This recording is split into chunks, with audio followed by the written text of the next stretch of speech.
night. This is really real. This is happening on this 50 cents. You got your Beyonce's. You got your Megan Thee Stallion. He was the top guy in the company, so it was extra brutal.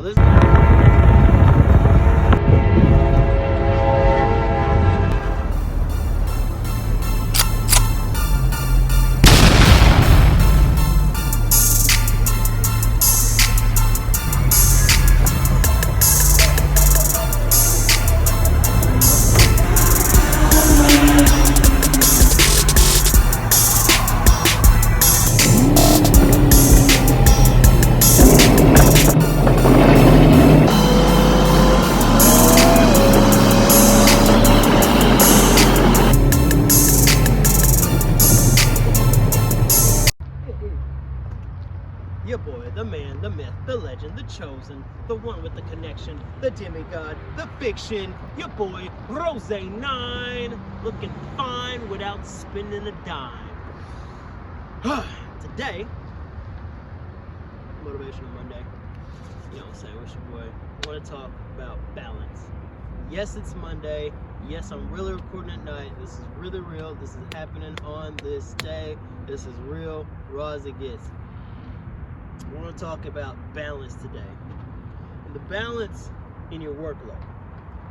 Two different personality types of the workload, and how, you know what I'm saying, you can decide what you fit into. But you got your workaholics, you got your 9-to-5ers. That's pretty much your two classes, and the balance is going to be different between the two. First, let's talk about the workaholics. These people are going to be heralded as heroes. And granted, they're remarkable people. There's no doubt about that. You got your 50 cents. You got your Beyonce's. You got your Megan Thee Stallion. Ones like that are always grinding on something, always chewing something up. Got stuff in front of them. Chris Jericho's another one. Always got something going on all times of the day. Multiple projects, always. And these type of people, their balance comes within their work. They're on autopilot all the time. You know, they enjoy being, for lack of a better term, busy. And I say that because you have to balance your mental and your physical. When you balance your mental, you have to balance, you know, saying, be in between in go mode and not in go mode. Difference between each class.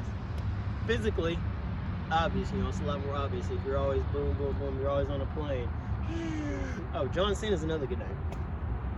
But you're always on a plane, flying somewhere. You're always signing something. Say you're not even that famous, you just work a lot of jobs.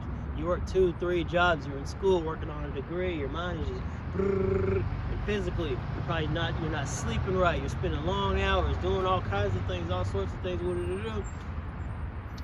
That class, the workaholics, is going to need more of a physical break than a mental break, because they're mentally soothed by being working all the time. It's what they enjoy. It's what they do. You got guys like Nick Saban. He'd rather be nowhere else than Alabama's coaching room, coaching the boys. You know what I'm saying? Hit the field and do what he does, calling recruits, making the moves, and doing the things that he loves to do. That brings him peace. He doesn't really need a break because he's at a break. This is what he does. That joy brings mental balance, but physically, you know, the old man's getting old. Probably screaming and stuff on the sidelines. Probably not too good for him at this age. You know, Fifth, a famous one.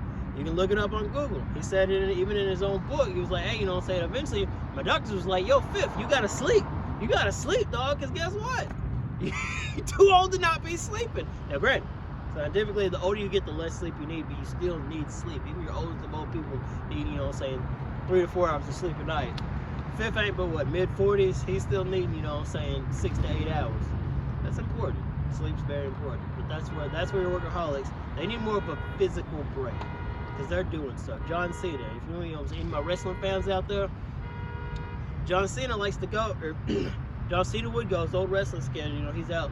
He's a movie star now, less travel, you get to one spot and you stay there, but the wrestling schedule, anyone that knows the wrestling schedule is brutal, and he was the top guy in the company, so it was extra brutal. This man is all over the place. He's flying, he's doing radio shows, talk shows, all kinds of stuff, wrestling every night, 300 plus days a year, 365 days a year, 366 on a leap year, and John would be wrestling for about 340 to 350 of them. It's ridiculous. And now, granted, you know, there are things, and he's into his 40s now, and it's probably good that he's transitioned to Hollywood, and, you know, can stop taking so many flights and things like that, and, you know, just take it easier on the body. But mentally, if you're a workaholic, wouldn't worry so much about your mental. It's good to break a routine. It's good to cool off sometimes. But you're there. Think about your physical. Now, the other class, your typical 9 to 5.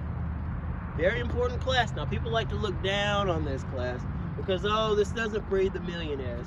This doesn't breed, you know, the guys that are, you know, driving their yachts. They got, you know what I'm saying, 10 bad bitches with them. They got the motorcycles, the whips, and the necklaces, and all that.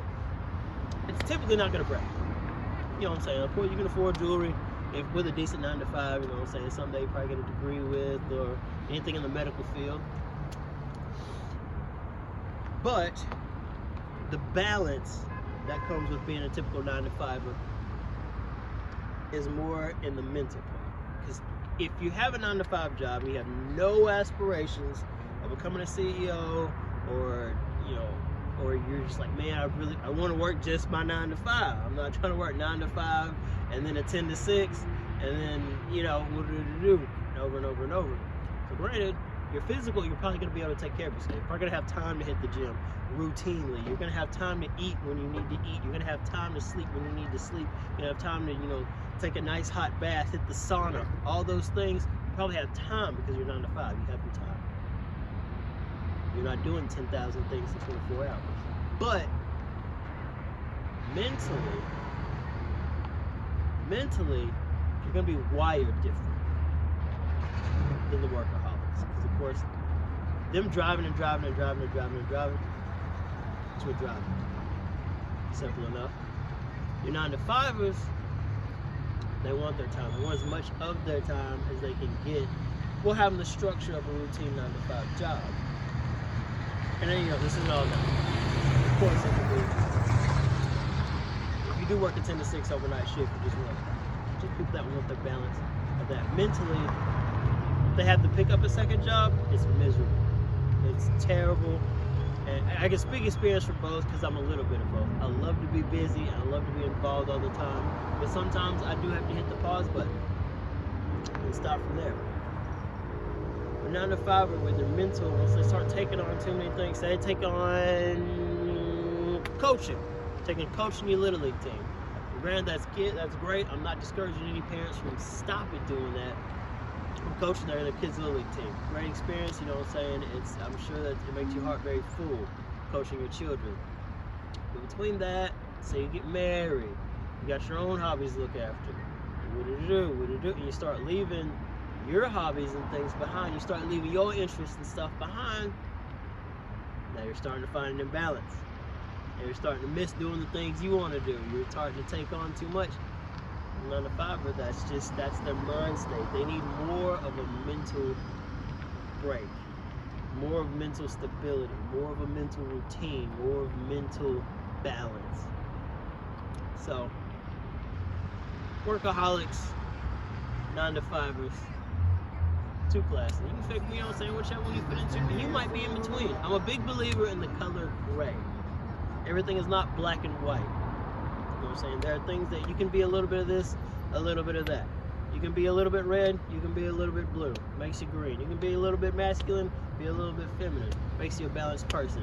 You know what I'm saying? You can like a little bit of spicy, you can like a little bit of sweet. I don't know what fucking flavor that makes, but you know, you're in between. And it's just how things work. There's a balance to things, you know what I'm saying? And people that are on one side of the spectrum, there's a certain level of balance that keeps them on that side of the spectrum. And for the other side of the spectrum, there's a certain level of balance that keeps them on that side of the spectrum.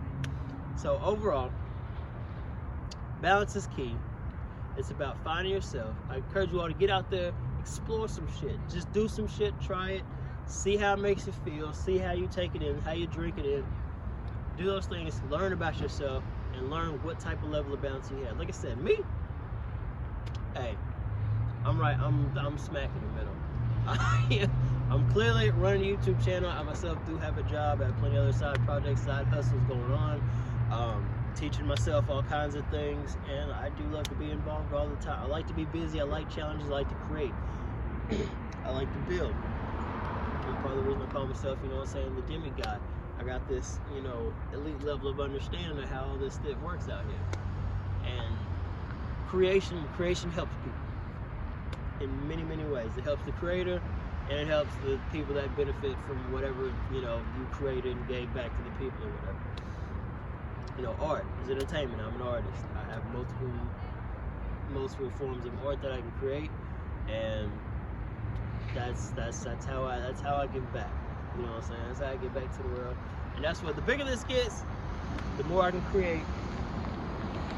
The bigger this gets, the more I can create, and the more I can give back. You know what I'm saying? So that helps. It helps me, and hopefully it'll help you guys just as much. But this was Talks with your boy. I'm about to get up out of here, give me a fish plate.